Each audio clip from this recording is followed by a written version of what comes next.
Afternoon, YouTubers. Welcome to the Bubba Continuum. Welcome back. I thought I'd actually put something up about tools again. So I'm very pleased with myself. This is my my new propane cutting torch cart. I guess you would call it a cart. I built it from a hand truck. Does that mean it's a truck? So what I did was, give me a second. I'll get something to point with.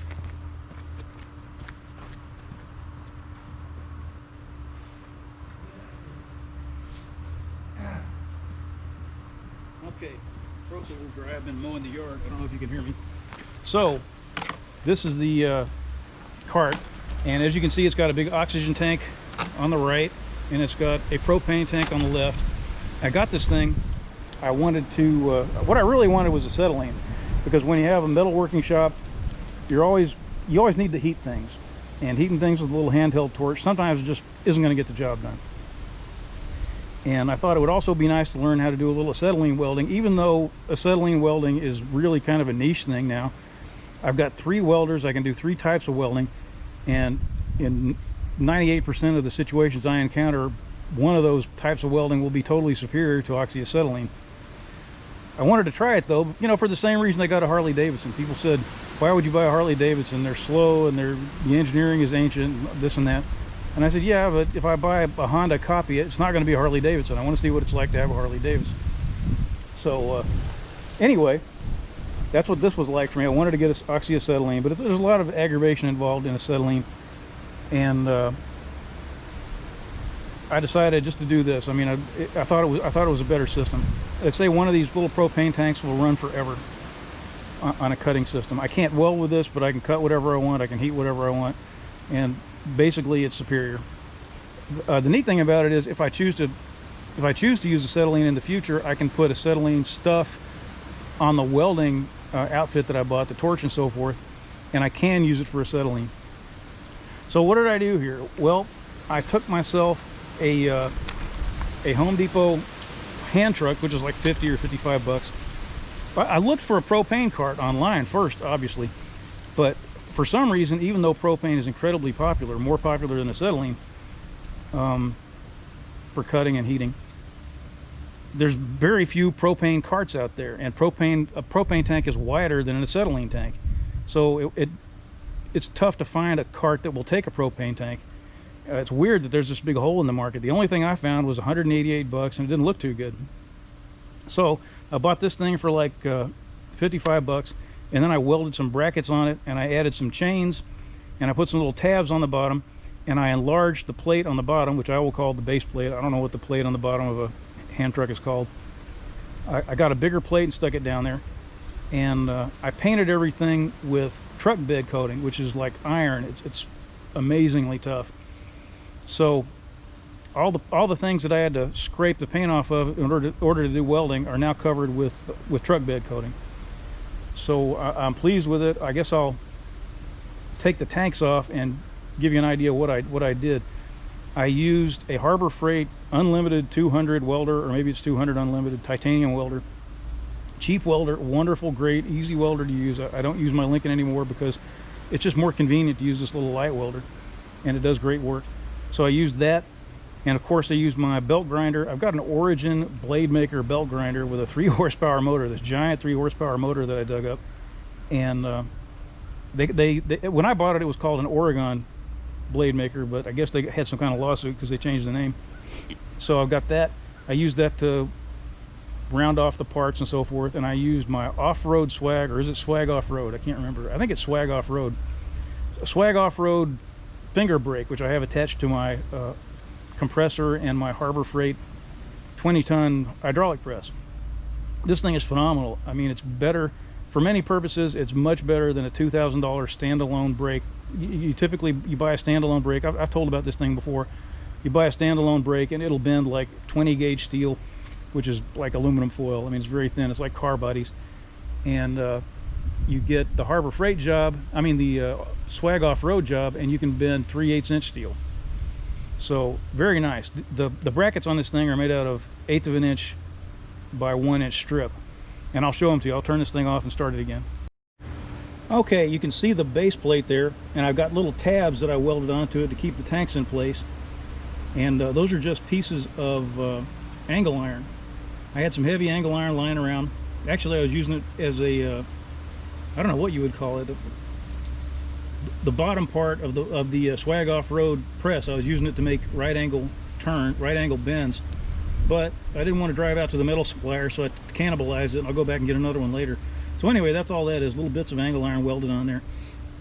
And let's see, you can see what these brackets look like. I just bent them on the finger brake, and then I welded little half bits of chain link on the ends, you know, to attach the chains to, and then I attach the chains, and at the ends I've got these things which are called snap hooks. They're like what you would have on a dog leash. I'll show you the base of this thing that I cut away, so you'll see how I did the base, how I put the new base on the cart. This is the old base plate, and as you can see, I cut corners. I cut it out around the bottom of the uprights on the hand truck, and then I just welded. That left me with two flat squares. I'll just drop that. That left me with two little flat squares at the bottoms of the uprights, and I just welded the new piece of plate on there. I happen to have this piece of plate lying around. That's how you get the best work done. You have something lying around and you use it. So I just welded it on there and painted it up with truck bed coating, and I was all set. And then when I painted it, I taped it off, tried to make it as nice as I could. So you can see some parts are black, and then there's a nice little line, and then there's the green. So that ought to minimize the rust. The one thing I do not like about this thing so far is these Chinese tires. I shouldn't say they're Chinese. I don't know if they're Chinese. This is a Harper hand truck, and Harper makes their products in America according to the sticker on their base plate there. But I'll bet these tires are Chinese. Anyway, they're inflatable, and I don't have any idea why anyone makes an inflatable tire on a hand truck. It's the dumbest thing, because they always go flat once a month. And then every time you need to use something, you got to turn on your compressor, you got to fill up your tires, and it's a pain in the butt. But it turns out Harbor Freight sells solid tires for like $8 each. So if I can find myself some 10-inch solid tires at Harbor Freight, then I'm going to replace these, because it's just not worth the aggravation of firing up the compressor over and over.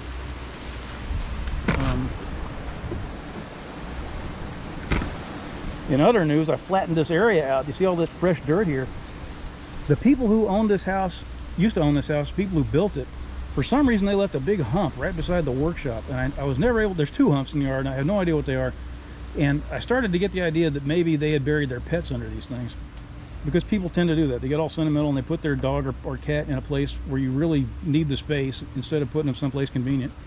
I don't know if that's what they did, but I was poking around on this the other day with the tractor, and moved a little bit of it, and I decided today just to go in there and rip it all out. And I started scraping at it, and a tarp came up. There was a 6x8 blue Home Depot tarp down there.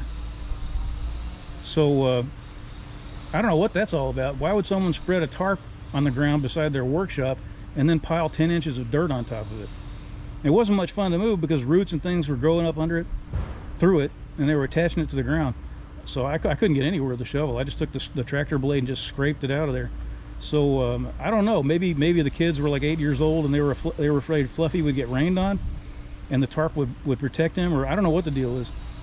But I couldn't think of any sane reason to have a tarp buried in your yard. So I ripped it up, and now it's gone. I'm going to throw some grass seed on here and hope for the best. Now I can get the mower through here without going over a big bump. So that's pretty exciting. What else is going on in the world? Ruth Bader Ginsburg is dead. I won't celebrate anybody's death, but this lady was a horrendous enemy of the unborn. And I'm sorry to say it, but her passing could have a tremendous positive influence on America.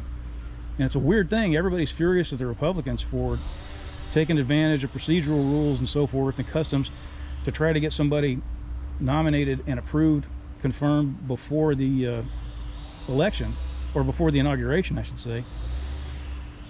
But it's weird how few leftists are blaming Ginsburg herself. She knew she was dying when Obama was president. You know, you don't get cancer 3 times and then make it to 90. It just doesn't happen. I mean, not pancreatic cancer, which is what she had. So I thought about this, and I thought, well, why would she refuse to quit? I mean, she knew she was on the way out. And I thought, either she thought she was going to live, which isn't really possible, or maybe she had some kind of lofty idea that the Supreme Court is a really apolitical organization and that she shouldn't take things like partisan politics into consideration when she thought about when she should quit. But then I thought, well, if she wasn't the kind of person who thinks about partisan politics, she wouldn't have towed the leftist line over and over again and made partisan comments in the press during her career. So obviously that's not the reason. So the only thing I can think of is that it must have been just completely selfish. She enjoyed the attention, she enjoyed the work, she didn't want to go home and knit, or do whatever it is that Supreme Court justices do when they retire, because they really seem to vanish. So I really think it had to be just selfishness. So that's a really interesting thing, because she nullified her own legacy. It's pretty certain that there's going to be a conservative judge put in her place, and with a 6-3 majority on the court, they're very likely to wipe out an awful lot of what she would call progress that she was responsible for. So it's very odd. It's very odd. You would think someone like that, who's a worldly person, a person who's not interested in the afterlife and so forth, you'd think she'd be very interested in her earthly legacy and preserving it, and yet she herself was the instrument that destroyed it. So it's a fascinating thing to watch. They say she was a really, really nice person, and Scalia was close friends with her and all that. And I think about that, and I think that's interesting. But how can you be that kind of person and get credit for it when you're in favor of allowing a frivolous woman to conceive a baby and then have that baby killed while its head is still inside her and its live, healthy body is struggling outside of her? How can she support that? How can she support paying a doctor to snip someone's neck, a newborn baby? They pretend the baby's not born because his head is still inside the mother. They keep the head inside. They arrange an abnormal birth so that takes place for legal reasons, so that they can snip the baby's neck. It's worse than what the Japanese and the Nazis did. It's worse than their atrocities, generally. I mean, there were some exceptions, but on a systematic basis, the Nazis and the Japanese weren't that bad. And so I don't know. I don't give her too much credit for being a nice person when she supported that. Interesting times we live in. It's interesting. It's like there's a perfect storm. All these factors are coming together, pushing us towards civil war. So I really hope that doesn't happen. I watched a war movie yesterday. I watched We Were Soldiers. I usually don't watch movies. I don't watch fiction, because the older I get, the more I realize it's silly to watch adults play make-believe. But I watched it, and it was about this terrible battle in Vietnam, where the American government sent in the air cavalry against a huge force. They didn't know how big the force was, didn't know anything about it, and they just sent these guys in, like 400 guys in, to take on this gigantic North Vietnamese installation. And our men were just, even though they won, they took terrible casualties. And it was a very graphic movie. I think it's a good idea for a war movie to be graphic, because people should know what war looks like. It shouldn't be like your typical movie where somebody gets shot in the arm and he puts a handkerchief on it and he's okay. They should show somebody, having to buy an artificial arm because he was shot in the arm, because that's more typical, Anyway, I watched that movie and I thought, boy, all these people that are spoiling for Civil War, they ought to have to sit down and watch this movie two or three times. Watch people get the skin roasted off of them. So very interesting to watch what's going on. I did a video the other day and I talked about how angry people were at me for saying I believed that there would probably be a pre-tribulation rapture. And guess what happened? Proving my point, angry people who don't believe in the pre-tribulation rapture came to my video and started posting nasty comments. And I actually deleted some because they were just rude. If you want to disagree with me, fine, put a comment up. And I'll probably leave it up there, although I have no obligation to. But when you start insulting me and saying I'm possessed by the devil and bearing false witness and all this nonsense, I don't have to put up with that. But it's funny, they put up exactly the kind of comment that I was complaining about in the video. And I have to stress, people who believe in the pre-tribulation rapture generally just are much more easygoing. You'll never see me going to somebody else's video and saying, I can't believe you believe in the post-tribulation rapture. Obviously Satan is ruling every aspect of your life, and I hope you roast in hell. I don't do that kind of thing. So it kind of proves my point. And the point was that people who don't believe in the pre-tribulation rapture tend to get pretty crabby. Well, that's today's video. I'm going to turn this thing off. I got this new sock on my camera. It's a nice, beautiful, windy day. It's cool. It looks like fall is coming early. Fall weather is coming early, which must be a terrible thorn in the side of leftists who want to push the global warming is ending everything narrative. Beautiful day, wonderful day, but it's windy, and I got this sock to put on my camera to kill wind noise. I'm going to see if that worked. So I'm filming outside where it's windy. I'm going to take this thing inside, upload this, and see what happened. So all I can tell you is pray for our nation and try your best to get right with God, get to know the spirit of holiness, and I hope I see you on the other side.